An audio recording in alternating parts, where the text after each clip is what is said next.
Nana FM.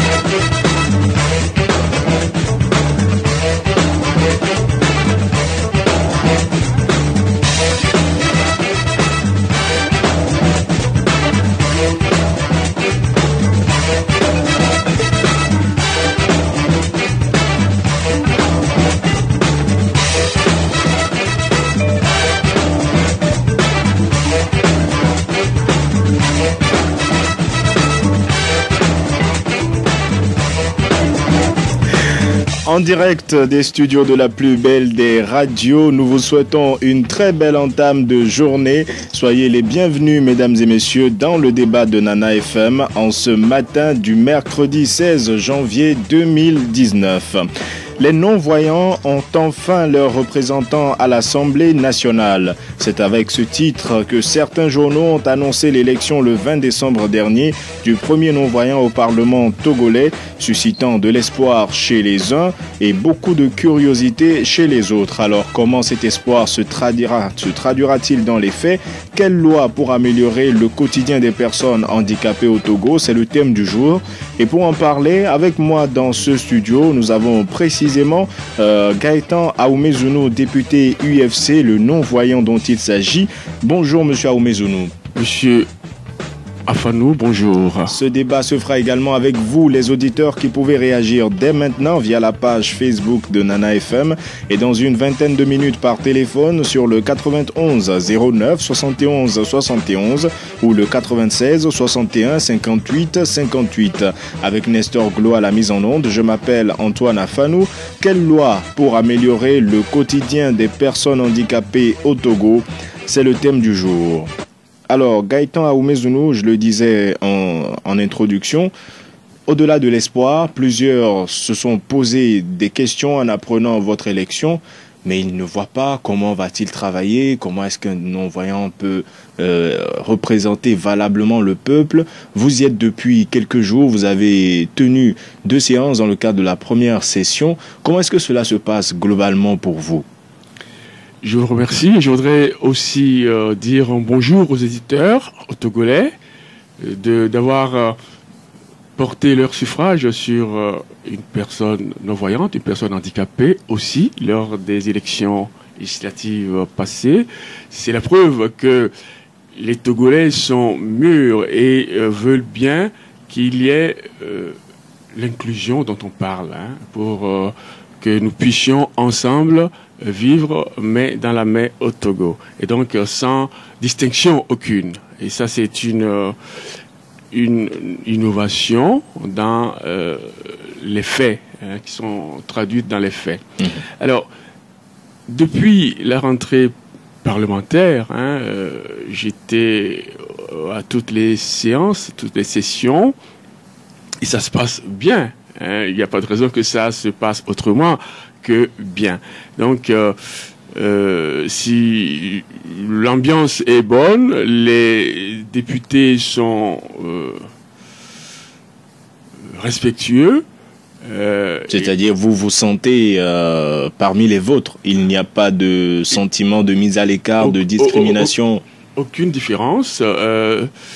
On se parle, on se salue, on travaille aussi comme il faut. Donc c'est une ambiance normale en fait. Donc il n'y a pas de différence. L'Assemblée, le bâtiment en tant que tel même est adapté pour accueillir des personnes handicapées. Donc il y a dans l'hémicycle d'ailleurs 3 sièges pour des personnes en fauteuil roulant. Donc moi, personne déficiente visuelle, je peux marcher, gravir les marches, et donc il n'y a pas, le problème ne se pose pas de ce côté-là. En ce qui concerne la mobilité, oui. Alors, s'agissant des textes à étudier, par exemple, ceux qui ne savent pas, par exemple, que le braille existe pour les non-voyants, ils se posent des questions, se demandent, mais comment est-ce qu'il prendra connaissance des textes avant de procéder au vote, notamment si les députés doivent en arriver là? En fait, le braille, c'est un moyen de communication entre des initiés. Hein, je peux lire le braille, je peux écrire le braille et je peux transmettre le braille à une personne ou à des personnes qui savent lire et écrire le braille. Parmi lesquelles des personnes qui ont encore leur vue, puisqu'il y en a qui l'apprennent aussi. Oui, absolument. Donc c'est pas, étant donné que ce n'est pas le cas actuellement au niveau des députés, et on va passer par un autre moyen plus adapté, l'outil informatique. Donc qui est plus adapté, ça me permet de travailler et d'imprimer des documents de la même manière, de recevoir des documents et de les lire attentivement, de travailler dessus comme les autres qui recevraient ces documents en version physique. Donc il y a juste besoin de synthèse vocale, un logiciel adapté.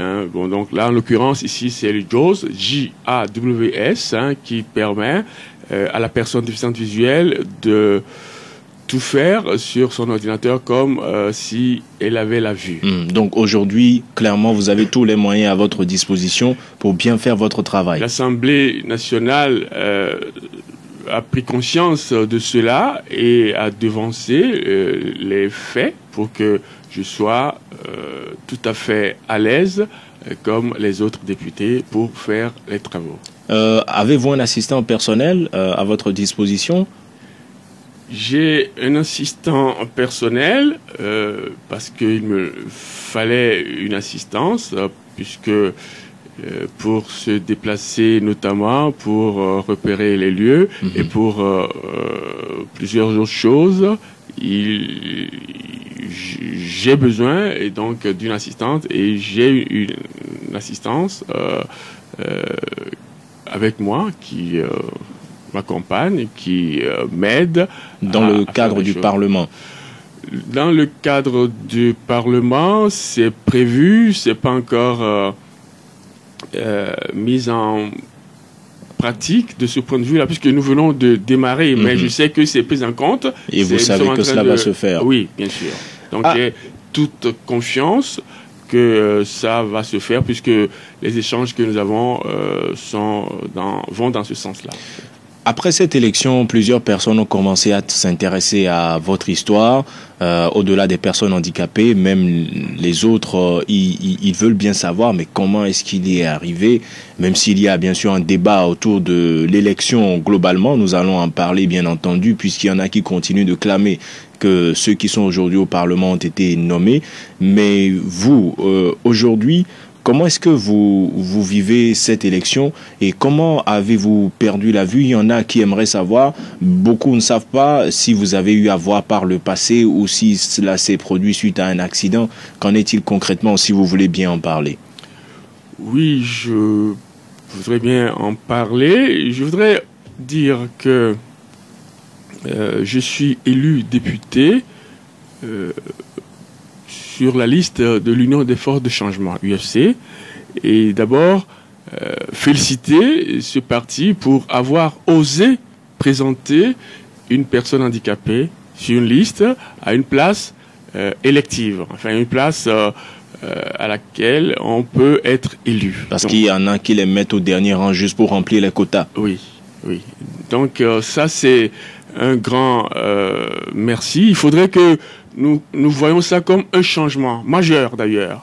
Majeur, et c'est au compte du président national de l'UFC, M. J.K. Olimpio, qui n'a pas hésité. Moi, j'ai pas vu en aucun moment, aucune façon, une réticence, une hésitation. Il sait que, bon, les compétences sont là, et donc sans la vue, on peut faire avec les moyens adaptés. Donc il a confiance et je voudrais le remercier publiquement pour que les Togolais sachent que il y a des décisions qui se prennent et qui se prennent dans le bon sens pour l'humanité. Donc comment j'ai perdu la vue?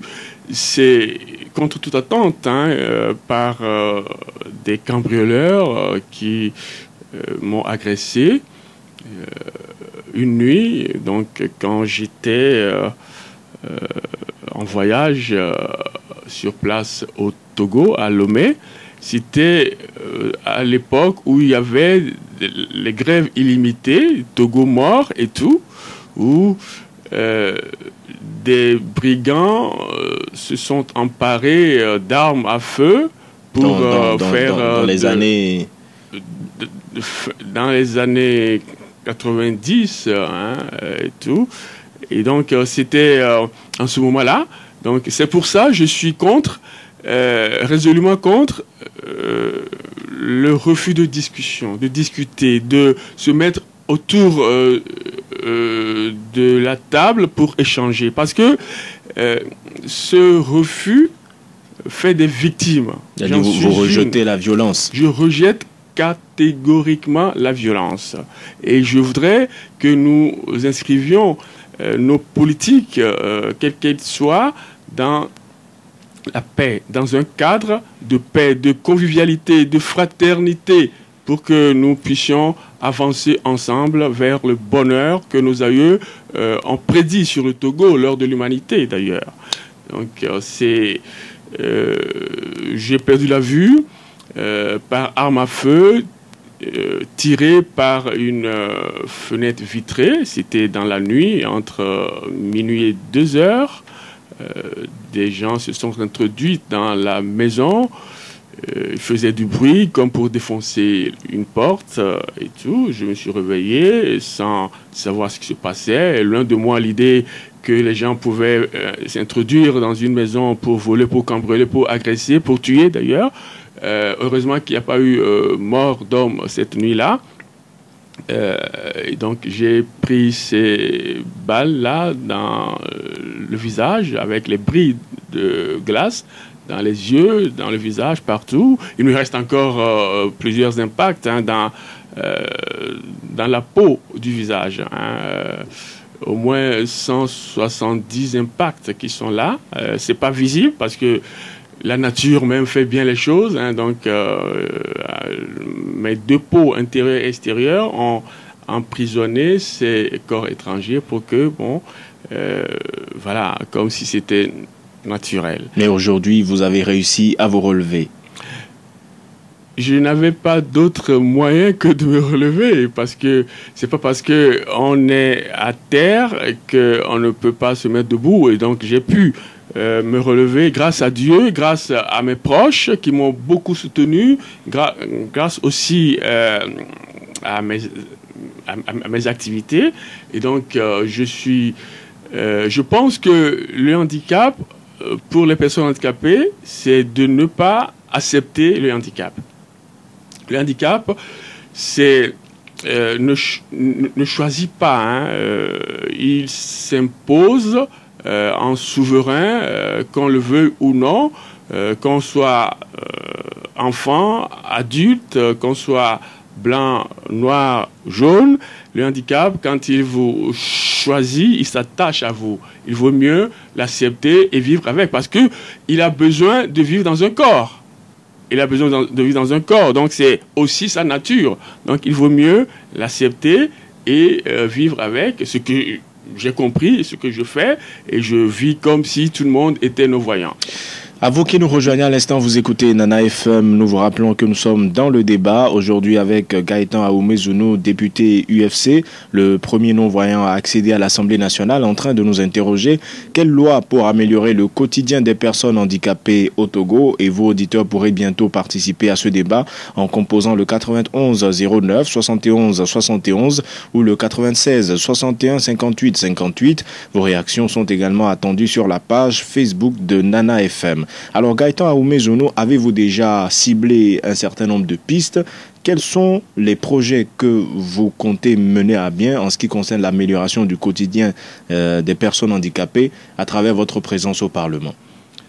À travers ma présence au Parlement, je vais travailler sur les projets de société de l'Union des forces de changement, qui sont en 3 grands chapitres. Politique, économique et sociale. La question que vous me posez me ramène dans le chapitre social. Alors, nous avons plusieurs dispositifs que nous apprêtons à traduire en proposition de loi. Mais avant cela, je voudrais dire que le député a le devoir de connaître les lois qui existent. Et l'Assemblée nationale a prévu cela. Donc nous avons des documents, plusieurs documents. Il y en a même un que j'ai appelé la Bible du parlementaire, qui est volumineux, plus volumineux que la Bible religieuse même. Donc, nous sommes en train de prendre le temps de parcourir cela, de voir les lois, de voir, de les répertorier, de voir quelles sont les lois qui existent par rapport à nos projets de société. Est-ce que tout ce que nous proposons se trouve dans ces lois-là? Et à partir de là, nous pourrons faire soit des propositions d'amendement, de résolution ou autres, ou même faire carrément des propositions de loi. Donc c'est un travail de fourmi que nous sommes en train de faire parce que nous ne sommes pas à l'Assemblée pour faire n'importe quoi. Nous sommes là pour représenter le peuple togolais et le peuple togolais n'existe pas avec nous. Il existait, il existe, il existera. Donc nous devons travailler dans ce sens-là. Donc il ne s'agit pas de venir pour tout bousculer, il s'agit de venir pour voir comment améliorer l'existant. Aujourd'hui, les personnes handicapées ont surtout des problèmes liés à leur autonomisation, financière notamment, et en termes de mobilité aussi.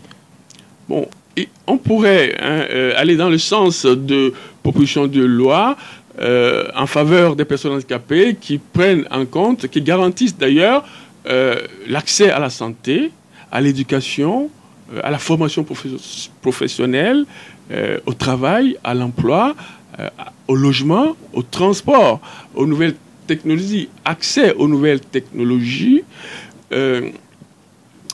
à l'accessibilité des infrastructures. Notamment des bâtiments publics. Sur la page Facebook de Nana FM, il y en a qui disent que c'est parfois difficile de trouver des rampes d'accès, même sur certains bâtiments publics. Mais je voudrais profiter, Monsieur Antoine Afano, je vous appelle par votre prénom pour que vous ne sentiez pas la piqûre que je vais vous faire. Pour accéder au studio dans lequel nous nous trouvons... je l'ai vu venir. Voilà, vous avez... vous faites déjà la discrimination, puisque une personne handicapée en fauteuil roulant ne peut accéder à ce studio, en l'état en tout cas. Donc, c'est d'abord dès la conception des bâtiments, ouvrages, bâtiments, voiries, transports, services, produits, que l'on doit prendre en compte l'inclusion pour le vivre ensemble, le mieux vivre même ensemble. Donc on ne le fait pas assez, c'est pas spontané, c'est pas naturel, mais nous avons le devoir de sensibiliser les élus du peuple pour qu'ils prennent conscience de cela, afin que les propositions de loi que nous allons faire dans ce sens puissent être acceptées par le plus grand nombre, voire la majorité des parlementaires. Donc, c'est des actions, ce sont des actions qui vont dans ce sens et qui permettront le bien-être, le mieux vivre de chacun et de tous. En résumé, vous avez l'intention de soumettre des propositions de loi pour améliorer la santé, l'éducation, la formation, le transport, l'accès à l'emploi des personnes handicapées. N'est-ce pas? Vous avez très bien résumé cette intention, et c'est au-delà de ces projets de mettre l'humain au cœur de ces lois. Les formateurs, les éducateurs qui ne sont pas des personnes handicapées, voire dans les manuels scolaires, parce que nous n'avons pas, à ce jour, d'éléments concrets dans le programme de nos enfants. Dans le cursus scolaire, il n'y a pas de chapitre relatif aux personnes handicapées, au handicap, aux causes possibles du handicap, à la répercussion du handicap sur la vie de la personne, sur la vie des autres, sur la vie de la société, et le rôle, le devoir de la société envers les personnes handicapées. Nous n'avons pas ça. Et c'est parce que nous n'avons pas ça qu'il y a ces défaillances dont nous avons fait cas tout à l'heure par rapport à votre studio. Donc, les concepteurs de nos sociétés doivent être sensibilisés et formés dans ce sens-là. Nous verrons bien avec le temps comment tout ceci prendra forme. Pour l'instant, nous allons voir ce que les auditeurs en pensent. Le 91 09 71 71 ou le 96 61 58 58. À votre avis, quelle loi pour améliorer le quotidien des personnes handicapées au Togo? Vos réactions sont également attendues sur la page Facebook de Nana FM. Nous avons le premier auditeur en ligne. Allô? Allô? Bonjour. Bonjour, c'est Pélé. Pélé, comment allez-vous? Très bien. Allez-y, nous vous écoutons de Doula Samé. Bonjour, honorable.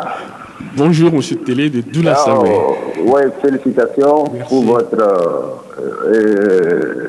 apparition sur la scène politique. Merci, vous êtes aimable. Je voudrais poser deux questions.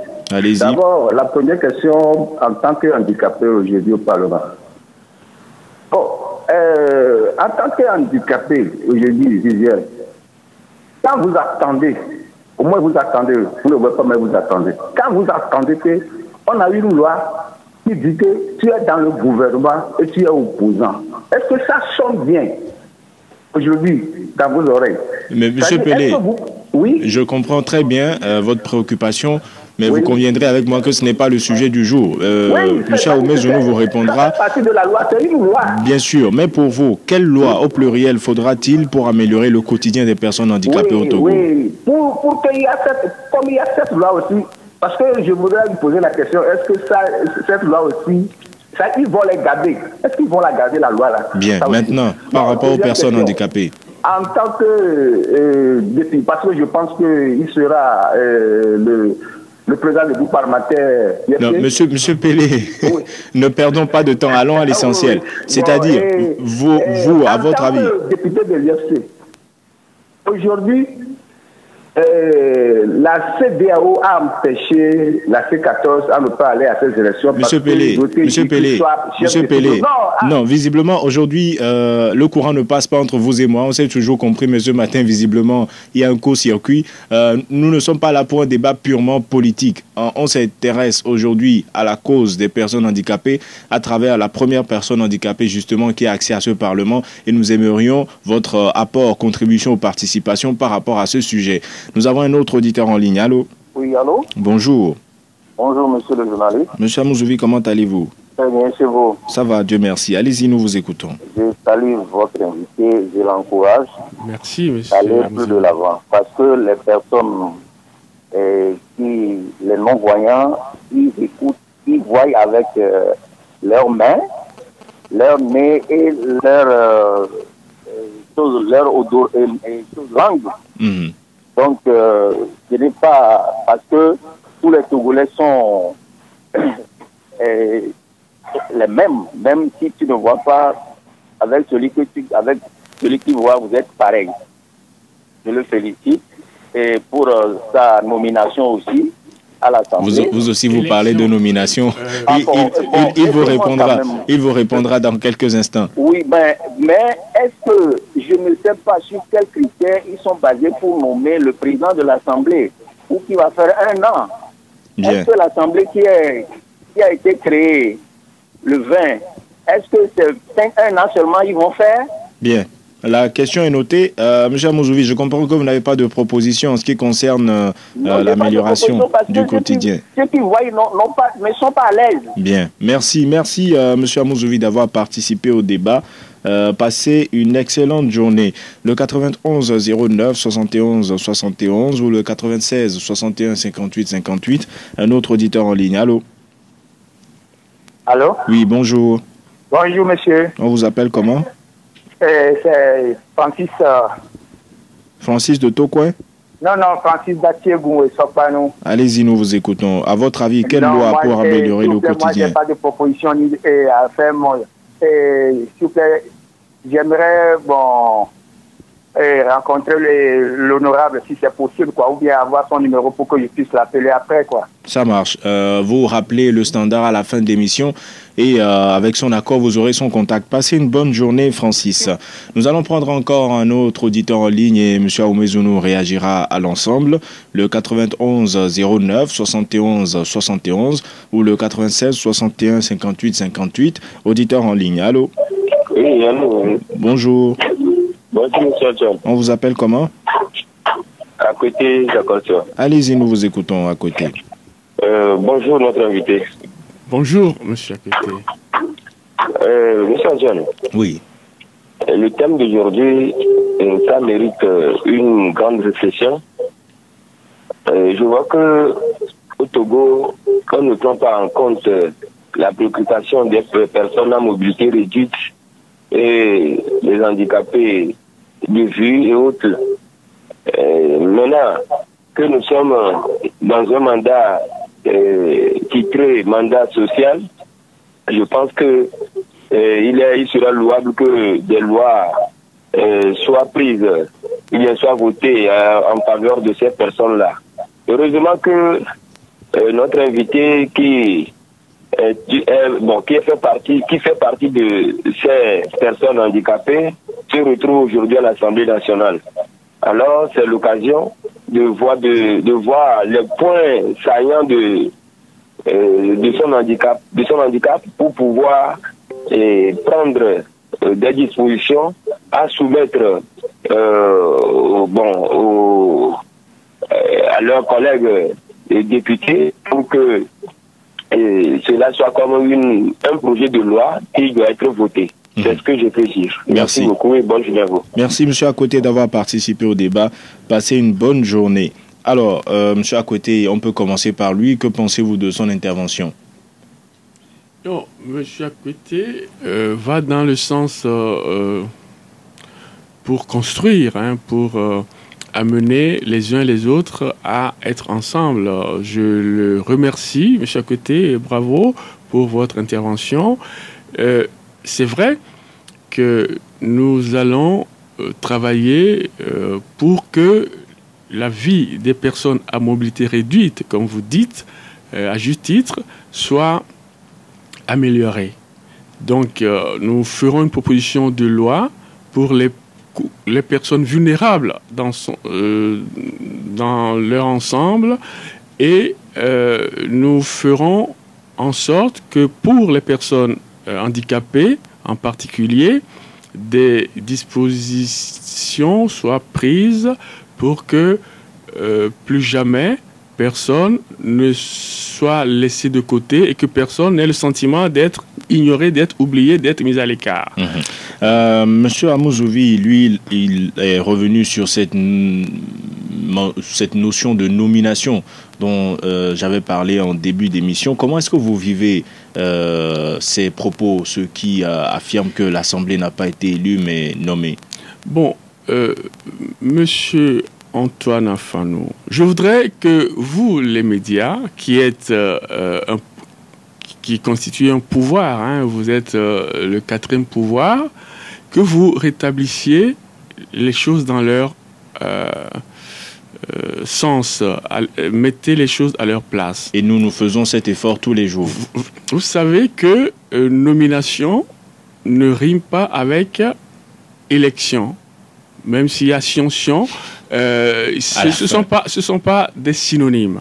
Donc je voudrais que vous fassiez des recadrages pour dire à la population qui peut-être ne comprend pas les choses dans ce sens-là, que l'élection, c'est la désignation d'une personne par un groupe d'électeurs pour représenter le groupe dans une fonction.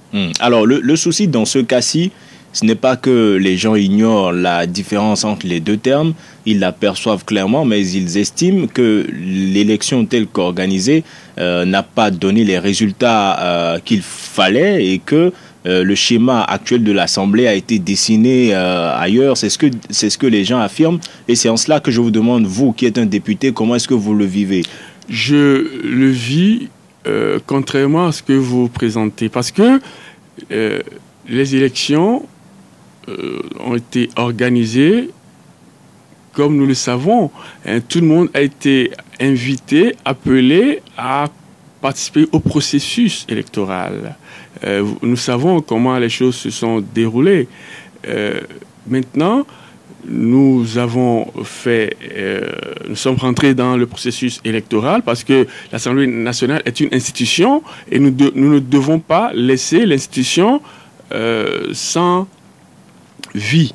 L'institution, c'est comme on dirait qu'on demanderait à tous les Togolais, à un moment, quitter le territoire, aller ailleurs, mais laisser le Togo vide, quoi. Ça n'aurait pas de sens. Et donc, vous avez le sentiment convaincu d'avoir été élu? Mais nous avons fait campagne, on a battu campagne, nous sommes allés rencontrer la population, on a rencontré les concitoyens à qui nous avons expliqué des choses, qui ont posé des questions, mais des questions de toutes sortes, de toute nature. Et nous avons échangé et j'ai l'impression qu'ils ont compris et beaucoup ont regretté d'ailleurs n'avoir pas été se faire recenser. Beaucoup. Tous ceux qui n'avaient pas eu de carte l'ont regretté, en tout cas. Tous, sans exception. Donc, ça veut dire que les informations peuvent des fois passer sans que nous ne prenions la peine de les analyser individuellement, pas massivement, pas collectivement, mais chacun fait sa part. Et qu'est-ce que je peux faire pour mon pays? Ne serait-ce que aller me faire recenser, c'est un acte citoyen que nous devons faire. Donc, tous ceux qui regrettent de n'avoir pas pu faire leur cadre, je leur demande d'être vigilants et que la prochaine fois, de se mettre dans la peau du citoyen qui veut apporter sa contribution à l'édifice qu'est notre pays. Alors, pourquoi avoir décidé de ramener le mandat du président de l'Assemblée nationale à 1 an renouvelable? C'est la question posée par M. Amouzouvi. Il est dit dans la constitution de notre pays, de la part du pouvoir législatif, que les députés élus doivent mettre en place un règlement intérieur qui existe. Donc, le règlement est revisité à chaque début de législature pour que les nouveaux députés puissent apporter leur contribution. Nous avançons, le Togo est debout, le Togo avance, le Togo marche, le Togo veut que tous les Togolais soient prospères et donc nous ne pouvons pas laisser ce qui se faisait avant en l'état si nous pouvions les améliorer. Donc c'est ce que nous avons fait, c'est ce que la Constitution propose et donc nous ne faisons que faire ce qui est établi, hein, ce qui est dit, ce que nous devons faire. Donc nous avons lu, amendé et adopté le règlement intérieur qui est l'outil de travail, hein, le cadre dans lequel les députés vont pouvoir travailler. Mais donc, quels sont les arguments qui soutiennent ce changement? C'est ce que certains aimeraient percevoir. Est-ce que c'est pour pousser le président à mieux faire son travail ou pour quelles raisons concrètement? Il est prévu que le président de l'Assemblée nationale soit élu pour la durée de la législature. Maintenant, si nous, élus, nous pensons que on peut faire autrement, mais dans cette période-là, qu'il y ait un an renouvelable, si le président élu travaille bien, mais il redemande le soutien de ses collègues, des députés, et puis on le reconduit. Ça nous permettra d'être ensemble attentifs pour réussir ensemble. Donc il y a plusieurs raisons à cela, mais n'allez pas voir des raisons qui n'en valent pas la peine, puisque on a le droit d'innover, on a le droit d'essayer. Ce n'est pas parce que ça ne se fait pas ailleurs. D'ailleurs, ça se fait dans d'autres pays. Hein. Donc, c'est... Seulement, ils ne sont pas très nombreux. En fait, ne nous laissons pas nous imposer les choses de l'extérieur. Nous pouvons aussi créer le cadre de travail qui nous permettrait d'avancer, d'être plus efficaces. Maintenant, essayons. Laissez-nous travailler et après, vous pouvez juger. Je voudrais vous signaler que sur les séances auxquelles j'ai participé, les médias n'ont pas été rejetés, hein, et les portes de l'hémicycle étaient ouvertes, mais grandement, à tous les médias. Donc, c'est le travail d'ensemble. Nous sommes tous des citoyens, nous respirons le même air, nous vivons la même eau. Et vous souhaiteriez qu'on vous juge sur le terme? Mais nous sommes élus par le peuple, nous avons des comptes à rendre au peuple. Donc, nous faisons le travail, laissez-nous commencer, laissez-nous faire. Après, vous verrez. Mais pourquoi voulez-vous critiquer les choses qui ne sont pas encore démarrées? Alors, M. Amouzouvi a également eu une phrase. Il dit que ceux qui voient, autrement les personnes valides, ne trouvent pas encore leur compte. Et il dit qu'il faudrait d'abord passer par là avant de venir à la suite. Vous nous direz comment vous le prenez. Ce sentiment est partagé par plusieurs sur la page Facebook de Nana FM. Ils estiment qu'aujourd'hui, les gouvernants ne pensent pas au centre de santé, les gens ne mangent pas à leur faim. Comment voulez-vous qu'ils pensent aux personnes handicapées? Quelle est votre réaction par rapport à cela? Alors, vous allez me reposer la question tout à l'heure parce que je voudrais donner certains exemples d'abord pour préciser ma réponse à venir. Aujourd'hui, nous utilisons la télécommande partout. Sur nos motos, nos autos, sur nos portes, partout, les radios, tout ça, nous utilisons la télécommande. Vous savez comment est-ce que la télécommande a été inventée? Elle a été inventée par une personne handicapée qui n'était pas née handicapée. C'est une personne tout à fait valide qui a eu un accident de la circulation, qui s'est retrouvé amputé des 2 jambes. C'était un ingénieur électrotechnicien américain. Et se retrouvant à la maison, tout seul pendant les heures de travail,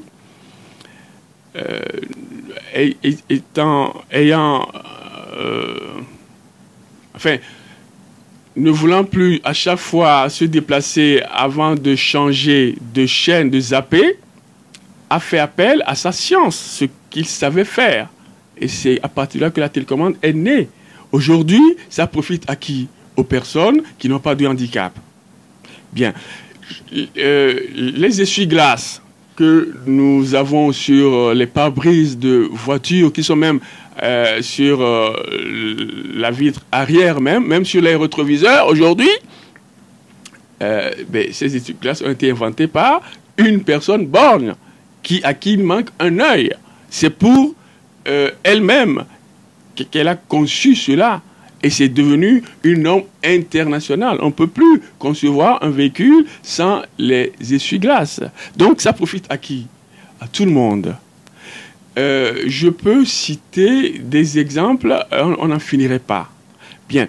Maintenant, que les gens disent qu'on n'a pas fini de faire pour les personnes dites normales, et on va penser aux personnes handicapées, je voudrais, sur la base de ma foi, demander à Dieu de ne pas entendre ça. Parce que Dieu ne veut pas ça.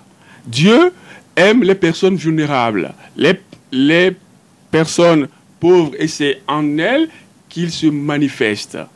Et donc, lorsque nous aurons mis les personnes handicapées, les personnes vulnérables au cœur de tout dispositif, ça ne peut que profiter au plus grand nombre. Et ça ne pourra que améliorer la qualité de vie des personnes qui n'ont aucun problème. Et puis, si nous prenons en compte les personnes handicapées, sachons que nous voulons tous vivre bien, vivre heureux, vivre en bonne santé. Nous voulons vivre longtemps. Nous sommes encore dans la période des vœux. D'ailleurs, je souhaite mes bons vœux à tous les Togolais, à tous les auditeurs. Nous sommes dans cette période-là, on demande la santé. On a beau avoir la santé de fer, mais arrivé à un certain âge, la santé faiblit. On n'a plus les mêmes réflexes à 90 ans que les réflexes que nous avions à 18 ans ou à 20 ans. Donc, la démarche même devient déhanchée. Lui flanche. Donc, la vous voulez vue dire que pratiquement tombe.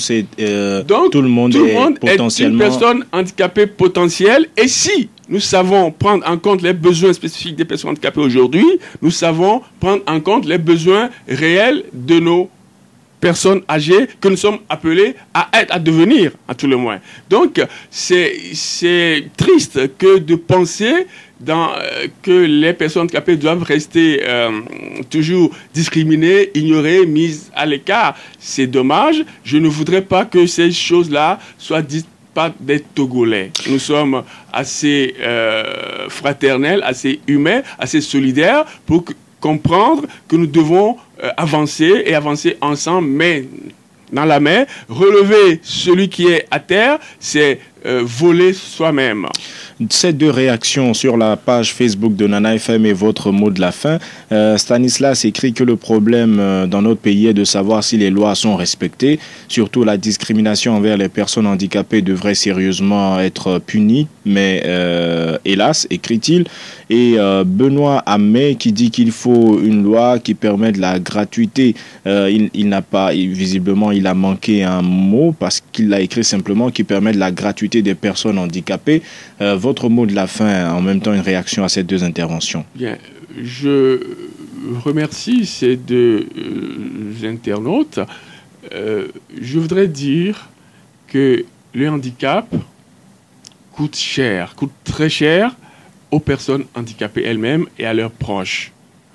Donc, la société solidaire devrait mettre en place une loi qui permette d'octroyer une allocation compensatoire du handicap aux personnes handicapées, par exemple. Ça ne serait que justice, équité et pour permettre aux uns aux autres de vivre à égalité de chances dans la vie.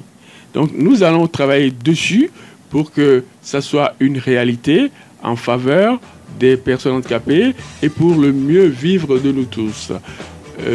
C'est ce que je pourrais dire. Donc, il y avait une question, je crois, d'un auditeur qui a appelé, qui parlait de opposition, tout ça. Mais l'UFC est un parti d'opposition aujourd'hui, parti d'opposition constructive. Opposition constructive, ça veut dire quoi? Et lui, il veut surtout savoir si opposition constructive et en même temps au gouvernement, cela ne vous gêne pas. Mais, et si vous changerez cette loi ou si vous la garderez telle qu'elle? C'était sa question. Vous voyez, pourquoi devons-nous faire des choses qui vont nous séparer? Il faut aller dans le sens du consensuel, du vivre ensemble, du mieux vivre ensemble. Et donc, tout ce qui peut éloigner l'homme de son prochain, nous sommes contre. Nous n'irons pas dans ce sens-là. Nous irons dans le sens de la fraternité et du bonheur pour tous. Merci Gaëtan Aoumezono d'avoir accepté notre invitation. Je rappelle que vous êtes député UFC. Ce débat ainsi s'achève. Merci à vous, auditeurs, de l'avoir suivi et d'y avoir participé. Nestor Glo était à la mise en onde. Je m'appelle Antoine Afanou et nous vous donnons rendez-vous demain matin dès 7h15 pour un nouveau débat. Très bonne journée à vous.